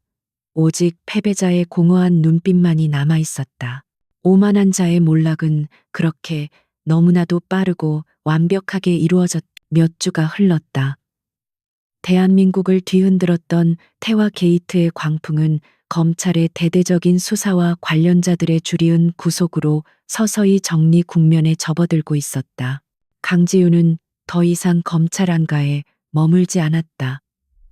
모든 혐의를 벗은 그녀는 다시 자유의 몸이 되었고 한동안 닫아두었던 자신의 오피스텔로 돌아왔다. 하지만 그곳은 더 이상 그녀가 알던 집이 아니었다. 최진우의 하수인들이 들이닥쳤던 그날의 공포가 그리고 언론의 무차별적인 취재 열기가 모든 것을 낯설게 만들었다. 그녀는 창가에 서서 분주하게 움직이는 도시의 아침을 내려다보았다. 불과 몇 주 전만 해도 그녀는 저 도시의 그림자 속에서 필사적으로 도망치고 있었다. 배신의 순간과 충동적인 결정. 그 두 가지가 그녀의 삶을 송두리째 뒤바꿔 놓았다. 그녀는 자신이 가장 존경했던 멘토를 자신의 손으로 심판대에 세웠고 대한민국에서 가장 강력한 권력자 중 하나인 남자의 손을 잡고 전쟁을 치렀다. 그녀는 더 이상 숫자에만 매달리던 순진한 회계사가 아니었다. 그녀는 권력의 속성, 배신의 쓴맛, 그리고 진실을 밝히는 데 따르는 혹독한 대가를 알게 되었다. 그녀의 이름 앞에는 이제 비극의 내부 고발자 혹은 재계의 신데렐라라는 자극적인 수식어들이 따라붙었다. 사람들은 그녀가 YJ그룹으로부터 막대한 보상을 받았을 것이라, 혹은 권태민 총수와 특별한 관계일 것이라 수군댔다. 하지만 진실은 그녀가 모든 것이 끝난 후 YJ의 펜트하우스를 떠난 이래 권태민과 단 한 번도 연락하지 않았다는 것이었다. 그녀는 태화그룹과 한영, EMPY에서 공식적으로 퇴사 처리가 되었다. 아니, 정확히는 모든 사태가 정리된 후 그녀가 직접 사표를 제출했다. 그녀는 그 썩은 뿌리 위에 다시 서고 싶지 않았다. 그녀는 이제 무엇을 해야 할까? 진실은 밝혀졌고 최진우는 법의 심판을 기다리고 있었다. 그녀의 역할은 끝난 것처럼 보였다. 그때 그녀의 휴대폰이 조용히 진동했다. 저장되지 않은, 하지만 절대 잊을 수 없는 번호였다. YJ그룹의 그림자 유닛에서 사용하던 보안 회선이었다. 잠시 망설이던 그녀가 전화를 받았다. 수화기 너머에서는 아무런 감정도 실리지 않은 익숙한 비서의 목소리가 들려왔다. 강지윤 씨, 회장님께서 뵙기를 원하십니다. 오늘 오후 3시 YJ타워 100층 스카이 라운지 차량을 보내드리겠습니다. YJ타워 100층. 그곳은 언론에조차 한 번도 공개된 적 없는 YJ그룹의 심장부이자 권태민의 개인 집무실이 있는 곳이었다. 지우는 내가 직접 가겠습니다라고 짧게 대답하고 전화를 끊었다. 그녀는 더 이상 그들의 차에 실려 보호받거나 이동되는 존재가 아니었다. 오후 3시 지우는 YJ타워의 1층 로비에 섰다. 그녀의 등장은 모든 직원의 시선을 사로잡았다. 그들은 자신들의 총수와 함께 태화그룹을 무너뜨린 강지윤을 경의와 호기심이 뒤섞인 눈으로 바라보았다. 그녀는 당당하게 전용 엘리베이터로 향했다. 보안 요원이 그녀의 신원을 확인하고 그녀를 위해 직접 엘리베이터의 최상층 버튼을 눌러주었다. 엘리베이터는 42층 비상계단을 뛰어내려오던 그날 밤과는 비교도 안 될 속도로 부드럽게 상승했다. 100층에 도착하자 문이 열리고 권태민이 이미 그녀를 기다리고 있었다.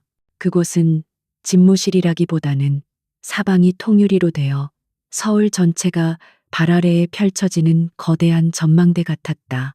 태화주주 총회장의 혼란스러움도 펜트하우스의 차가운 긴장감도 없는 오직 고요한 권위만이 존재하는 공간이었다. 강지윤 씨, 다시 보니 반갑군. 권태민이 먼저 손을 내밀었다. 그의 목소리는 여전했지만 그를 바라보는 지윤의 시선은 달라져 있었다. 그녀는 더 이상 그를 두려워하거나 의심하지 않았다. 그녀는 그의 손을 담담하게 맞잡았다. 초대해 주셔서 감사합니다. 권태민 회장님. 그녀가 회장님이라는 단어에 힘을 주자 권태민의 입가에 아주 희미한 미소가 스쳤다. 태화그룹은 해체 수순에 들어갔소. 최진우는 아마 평생 감옥에서 나오기 힘들겠지. 미래희망연기금은 특별 감사를 거쳐 대대적인 개혁에 들어갔고 당신이 원하던 정의는 어느 정도 실현된 셈이야. 그가 테이블 위에 태블릿을 그녀 쪽으로 밀었다. 화면에는 태화그룹의 주요 계열사들이 YJ그룹에 의해 성공적으로 인수, 합병되는 기사들이 떠 있었다. 그는 이 전쟁의 최종 승자였다. 그 과정에서 YJ가 얻은 이익이 상당해 보이는군요. 지윤이 기사를 훑어보며 냉정하게 말했다. 부정할 생각은 없소. 권태민이 즉시 받아쳤다. 나는 자선 사업가가 아니니까. 하지만 난 태화처럼 썩은 방식으로 제국을 유지할 생각은 없어.